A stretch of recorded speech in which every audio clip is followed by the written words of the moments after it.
Malam di tanah Kanaan turun perlahan. Langit membentang luas, bertabur bintang yang berkilauan, seperti mati-mata cahaya di hamparan kain hitam. Angin padang pasir berembus lembut, membawa aroma tanah dan rerumputan kering. Di sebuah perkemahan sederhana, seorang anak lelaki terjaga dari tidurnya. Namanya Yusuf, dadanya naik turun, matanya terbuka lebar, jantungnya berdetak lebih cepat dari biasanya. Seperti baru saja menyaksikan sesuatu yang terlalu besar untuk tubuh kecilnya. Ia duduk perlahan, memandang ke langit. Mimpi itu begitu nyata. Ia melihat 11 bintang, matahari, dan bulan semuanya bersujud kepadanya. Bukan sekadar tunduk, melainkan bersujud dengan penuh ketundukan. Seolah ia adalah pusat peredaran semesta. Yusuf menyentuh dadanya. Apa makna semua itu ya Allah? Gumamnya lirih. Ia belum tahu bahwa mimpi itu akan menggerakkan roda takdirnya, mengantarnya pada cemburu, pengkhianatan, kesendirian, penderitaan, dan kemuliaan. Pelan-pelan, ia bangkit dan berjalan menuju kemah ayahnya. Nabi Yakub as-salam sedang duduk, merenung dalam keheningan malam. Rambutnya telah memutih, tapi matanya memancarkan kebijaksanaan yang dalam. Ketika Yusuf mendekat, Yakub tersenyum lembut. Ada apa, anakku? Yusuf duduk di samping ayahnya dan berkata dengan suara polos, Wahai ayahku, aku bermimpi. Lalu Yusuf menceritakan mimpinya dengan jujur, tanpa menambah atau mengurangi. Setiap kata membuat wajah Yakub berubah. Bukan ketakutan tetapi kesadaran. Ini bukan mimpi biasa. Yakub memejamkan mata sejenak. Ia mengenal mimpi kenabian. Ia tahu apa artinya bila Allah menurunkan isyarat pada seorang anak. Ia memeluk Yusuf. Wahai anakku, jangan ceritakan mimpi ini kepada saudara-saudaramu. Mengapa ayah? Ayah, Yakub menatap wajah Yusuf dengan cinta dan kekhawatiran, karena mereka bisa cemburu, dan cemburu dapat menuntun pada kejahatan. Yusuf mengangguk.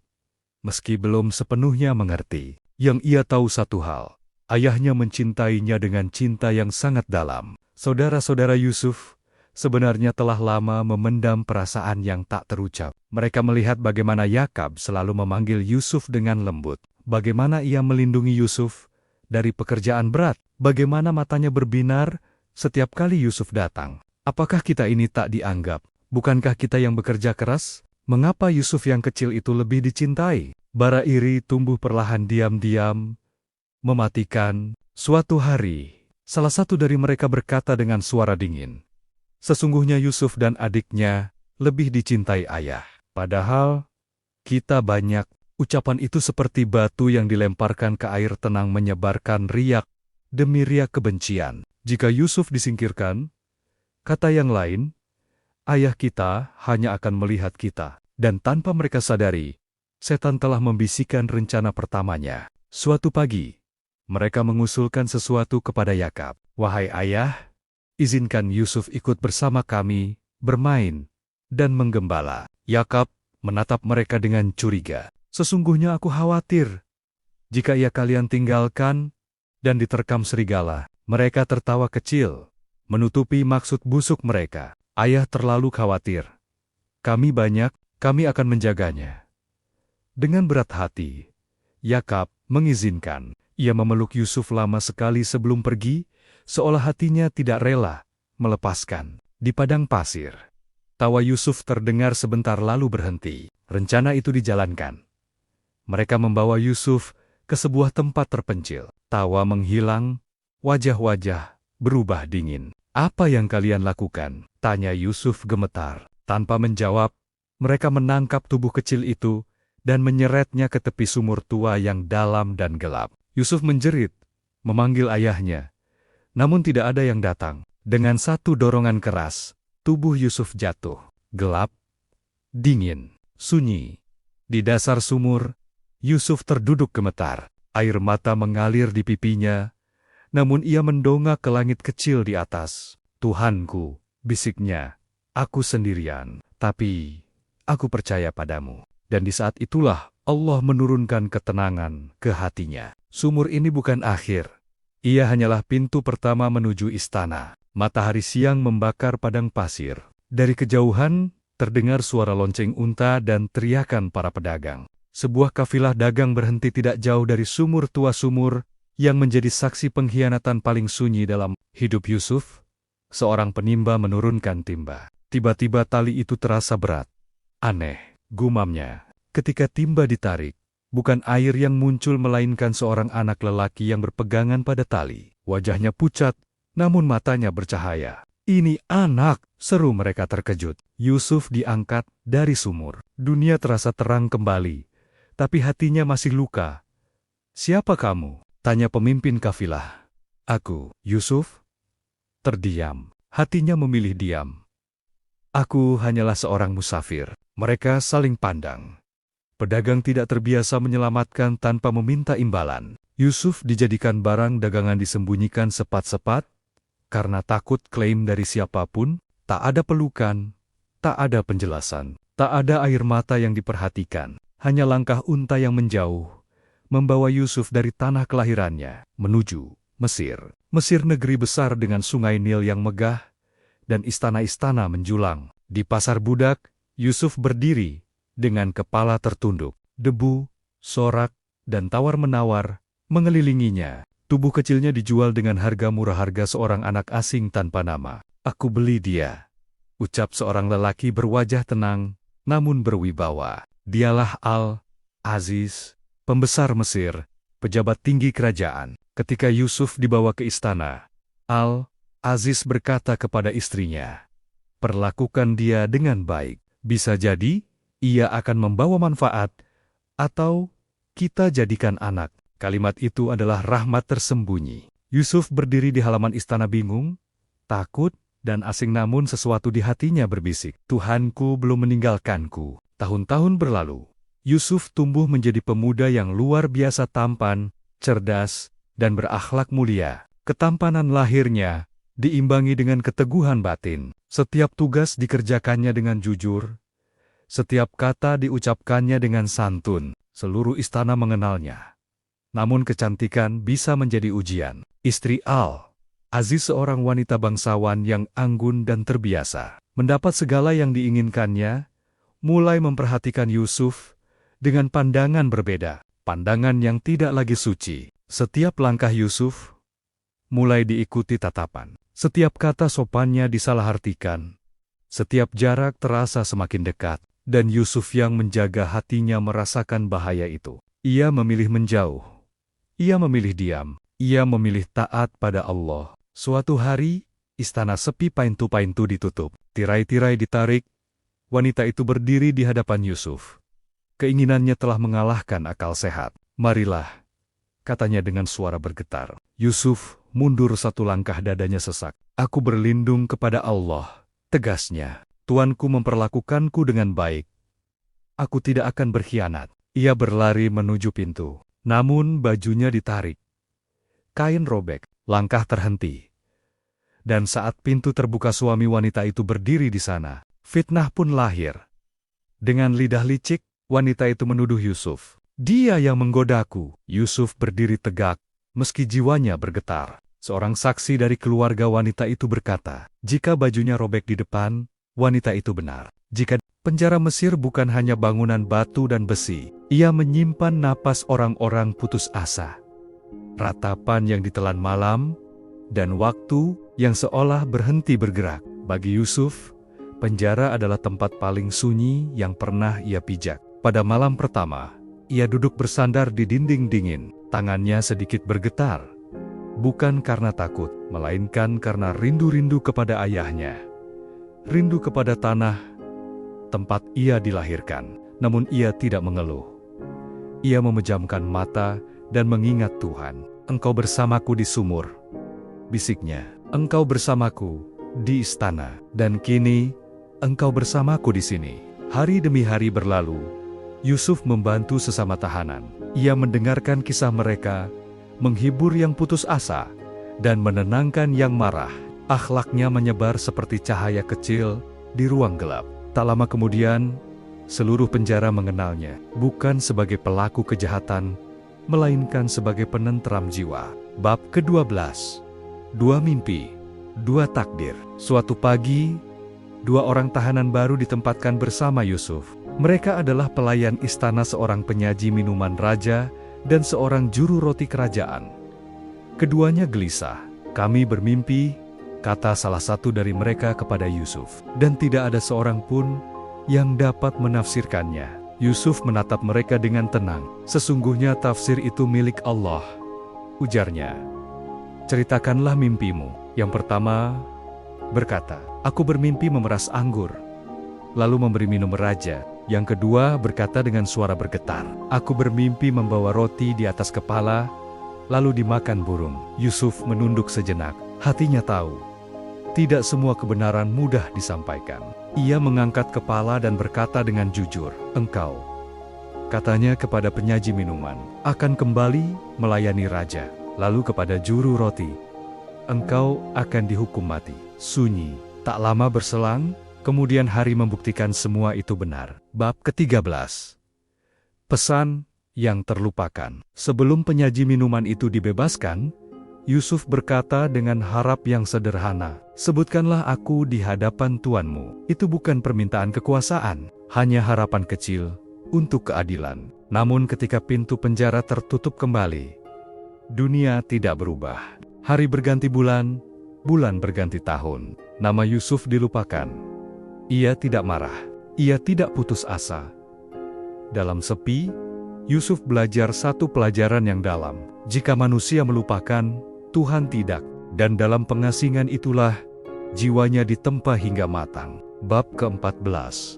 Raja dan mimpi yang membingungkan. Suatu malam, Raja Mesir terbangun dengan keringat dingin. Ia bermimpi aneh. 7 sapi gemuk dimakan 7 sapi kurus, 7 bulir hijau, dan 7 bulir kering. Ia memanggil para pendeta, penasihat, dan ahli nujum. "Apa arti mimpi ini?" tanyanya. Tak satu pun menjawab dengan yakin, "Itu mimpi kacau. Tidak ada maknanya, khayalan tidur."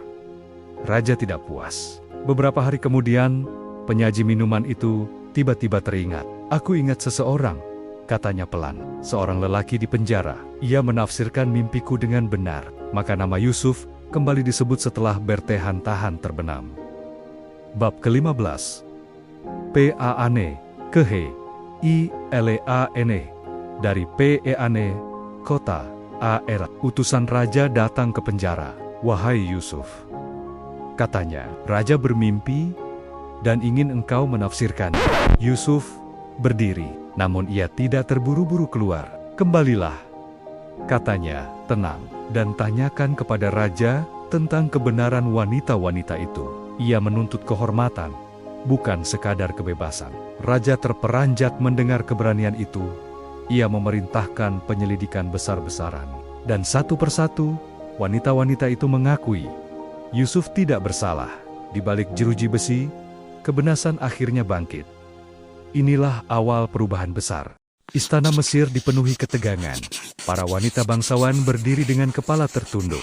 Pertanyaan raja tajam dan tidak memberi ruang untuk dusta. Apa yang sebenarnya terjadi dengan Yusuf? Satu persatu, suara mengaku, "Kami tidak melihat keburukan padanya. Dia tidak bersalah. Ia lelaki yang jujur." Akhirnya, wanita itu yang selama ini menjadi sumber fitnah berdiri dengan wajah pucat. "Aku yang menggodanya," katanya lirih, dan dia menolak. Ia benar. Pengakuan itu seperti memecahkan belenggu yang lama mengikat Yusuf. Raja berdiri. Hari ini kebenaran ditegakkan.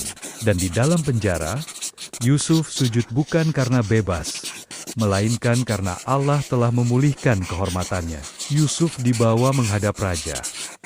Pakaian kebesaran dikenakan, namun wajahnya tetap sederhana. Raja berkata, "Jelaskanlah mimpiku."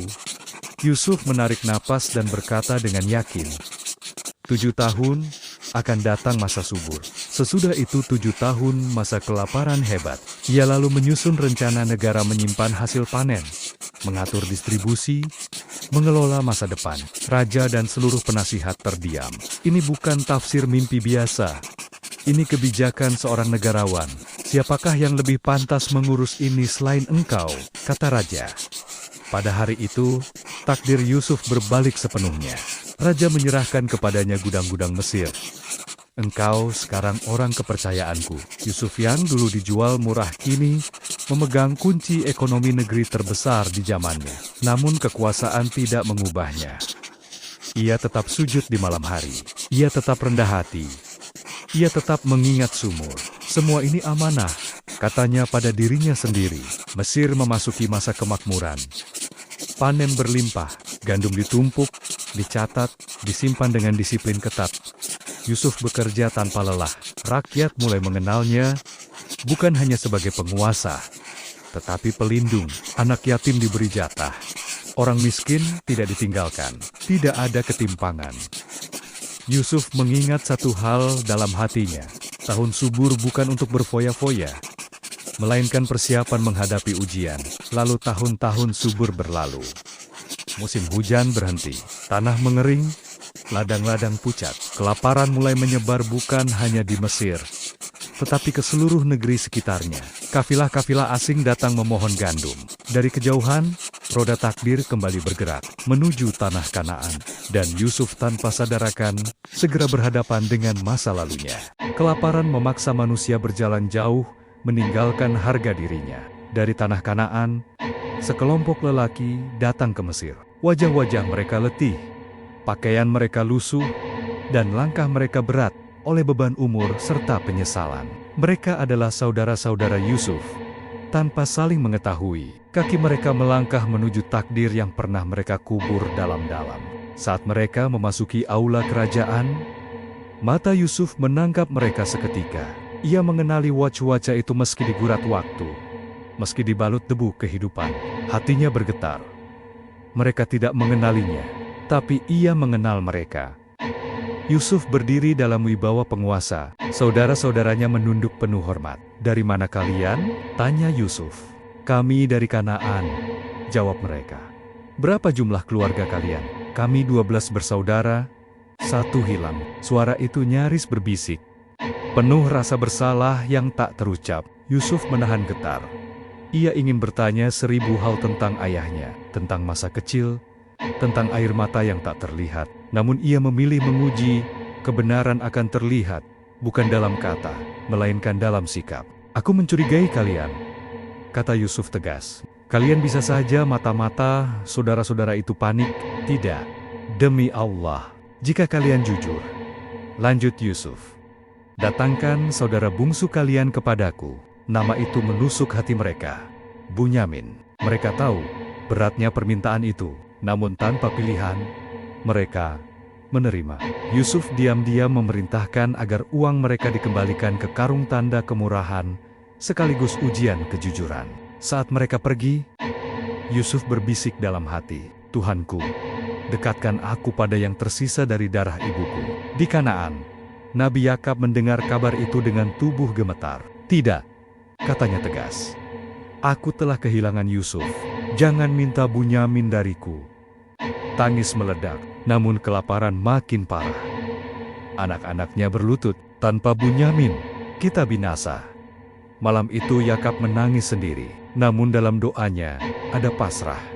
"Aku hanya mengadu kesedihanku kepada Allah." Akhirnya, Yakub mengizinkan. Dengan syarat, sumpah dan perlindungan Allah, ia memeluk Bunyamin lama sekali. "Wahai anakku, hatiku masih berdarah," katanya lirih, "namun aku serahkan engkau pada Tuhan." Kafilah itu kembali bergerak ke Mesir, dan Yusuf tanpa tahu, detail air mata di Kanaan menunggu, dengan dada yang semakin sesak oleh rindu. Istana Mesir kembali ramai. Ketika rombongan itu masuk, Yusuf langsung melihatnya.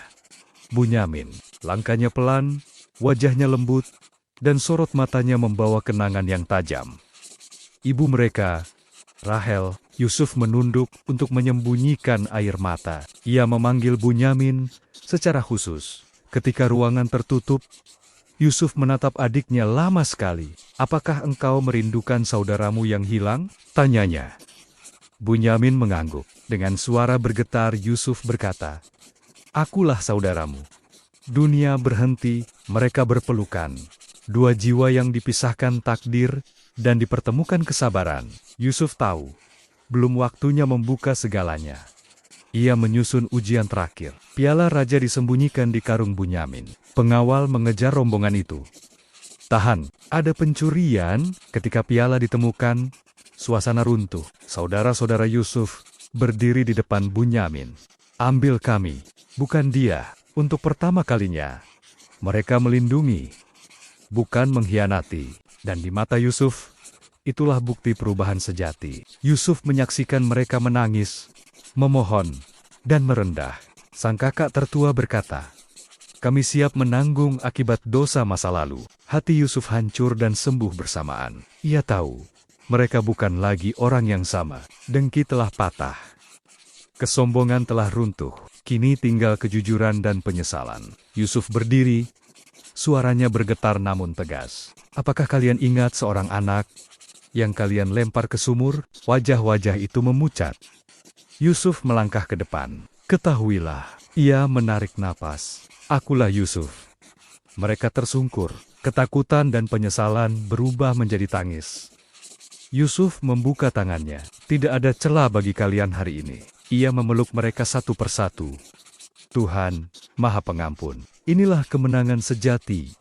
Bukan tahta, melainkan memaafkan mereka yang paling melukai." Udara Kanaan terasa berbeda hari itu. Saudara-saudara Yusuf pulang dengan langkah tergesa, membawa kabar yang tidak berani mereka ucapkan terlalu keras. Yakab berdiri menyambut. "Bagaimana Bunyamin?" tanyanya. Suaranya bergetar menahan cemas lama. Sejenak mereka saling pandang. Lalu seorang berkata pelan, hampir berbisik, "Wahai ayah, Yusuf masih hidup?" Wajah Yakab pucat. Waktu seolah berhenti. "Apa yang kalian ucapkan?" Suaranya gemetar. "Ialah penguasa Mesir." Air mata Yakab jatuh. Tangisnya pecah bukan karena sedih, melainkan karena harap yang hidup kembali. "Aku tahu," katanya lirih. "Tuhanku tidak pernah berdusta padaku." Perjalanan menuju Mesir adalah perjalanan yang berat namun penuh cahaya. Yakab yang telah renta berjalan perlahan.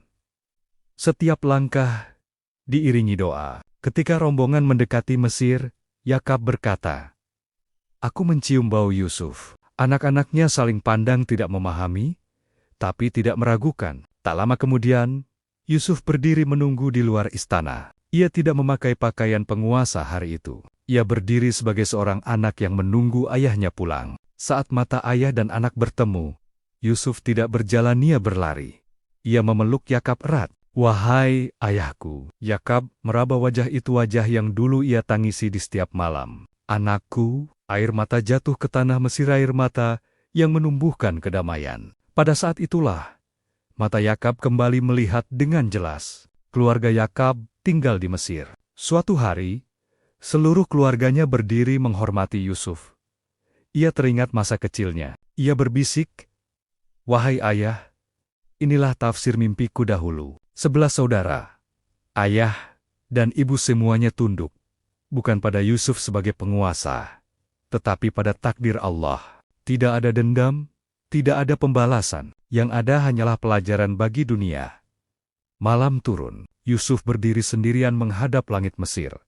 Ia sujud. "Wahai Tuhanku, Engkau telah menganugerahkan kekuasaan kepadaku dan mengajarkanku tafsir mimpi. Engkaulah pelindungku di dunia dan akhirat. Wafatkanlah aku dalam keadaan berserah diri, dan gabungkanlah aku dengan orang-orang saleh." Bintang berkilauan, dan kisah itu pun sempurna tentang kesabaran yang berbuah kemuliaan, tentang pengampunan yang lebih tinggi dari balas dendam, tentang takdir yang tidak pernah salah alamat. Bila Anda terhibur, silahkan subscribe, like, share, dan komen, agar Anda tidak ketinggalan video terbaru kami. Terima kasih.